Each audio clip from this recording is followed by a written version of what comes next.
हमने अक्सर लोगों के घरों में हनुमान जी के पंचमुखी रूप की मूर्तियां देखी हैं। सुनने में ये भी आता है कि हनुमान जी के इस रूप का अलग ही महत्व है। एक ऐसा रूप जो कष्ट, भय, परेशानी सबको दूर कर सकता है। जिस रूप के बारे में तो सब जानते हैं, पर इसके पीछे की कथा के बारे में नहीं। और आज की तथास्तु की वीडियो में हम यही जानेंगे कि हनुमान जी को ये रूप लेना ही क्यों पड़ा था। क्या थी इस रूप के पीछे की कथा, जहाँ हनुमान जी मिले थे अपने पुत्र से और एक घोर युद्ध हुआ था। तो बिना देरी किए इस वीडियो में आगे बढ़ते हैं, पर उससे पहले मैं आपको ये बता दूं कि वीडियो के अंत में आपके लिए हनुमान जी के इस रूप से जुड़ी हुई एक वास्तु टिप है।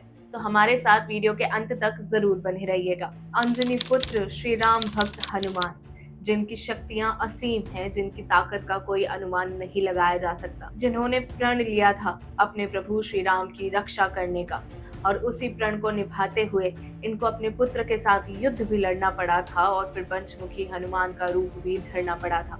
कैसे, आइए जानते हैं। रामायण के एक प्रसंग में हमें पता चलता है कि जब रावण को अपनी हार समीप लगने लगी थी, तो वो अहिरावण के पास पहुंचे थे और उनको कहा था कि आप श्री राम और लक्ष्मण का सामना करना। अहिरावण रावण की ये बात मानकर श्री राम और लक्ष्मण के पास चले जाते हैं। अहिरावण पाताल लोक में रहा करते थे और असीम माया के स्वामी थे। वो विभीषण का रूप धरकर श्री राम के पास पहुंचते हैं।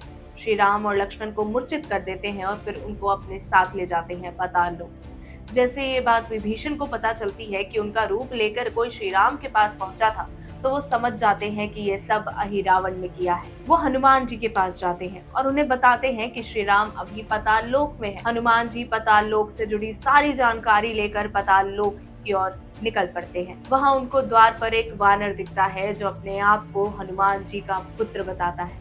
वो वानर मकर ध्वज थे। हनुमान जी पूछते हैं कि हनुमान तो बाल ब्रह्मचारी थे, तो फिर उनका पुत्र कैसे हो सकता है। तब वो हनुमान जी को बताते हैं कि जब हनुमान जी लंका में आग लगाकर समुद्र में डुबकी लगाते हैं, तो उनके पसीने की एक बूंद एक मछली पी जाती है। उस मछली को जब अहिरावण के पास लाया जाता है, तो उस मछली के पेट से मकरध्वज का जन्म होता है और अहिरावण ने ही मकरध्वज का पालन पोषण किया था। इसलिए मकरध्वज का दायित्व बनता है कि वो पाताल लोक के इस दरवाजे पे खड़े होकर अहिरावण की रक्षा करें। अब दोनों ही अपने दायित्व से बंधे हुए थे, हनुमान जी भी और मकरध्वज भी।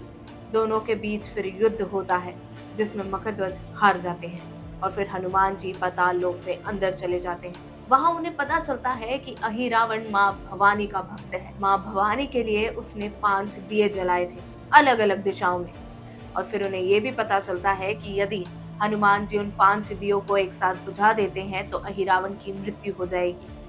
अब उन्हें एक साथ ये 5 दिए बुझाने थे, पर उन्हें समझ नहीं आ रहा था। तब उन्होंने पंचमुखी हनुमान का रूप लिया था और एक साथ 5 दियों को बुझा दिया था और फिर श्री राम और लक्ष्मण को अहिरावण की कैद से छुड़ा लिया था। पंचमुखी हनुमान जी के इस रूप के ये 5 मुख अलग महत्व रखते हैं और हर मुख की एक अलग शक्ति है।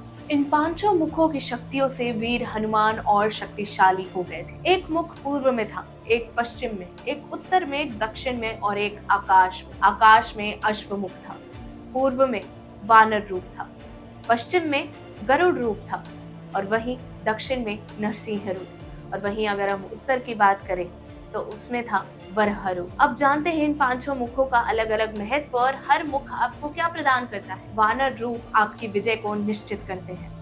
अश्वमुख आपकी सभी मनोकामनाओं को पूरा करते हैं। नरसिंह मुख आपके डर, भय, परेशानी सबको दूर रखते हैं। वराह मुख शक्तिदायक है और गरुड़ मुख आपके जीवन की सभी परेशानियों को आपसे दूर कर देता है। ये थी हनुमान जी के पंचमुखी हनुमान के पीछे की कथा और उनके मुखों का क्या क्या महत्व है।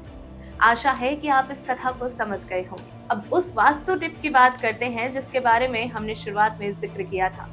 हनुमान जी के पंचमुखी रूप को हमेशा सकारात्मक ऊर्जा का प्रतीक माना जाता है।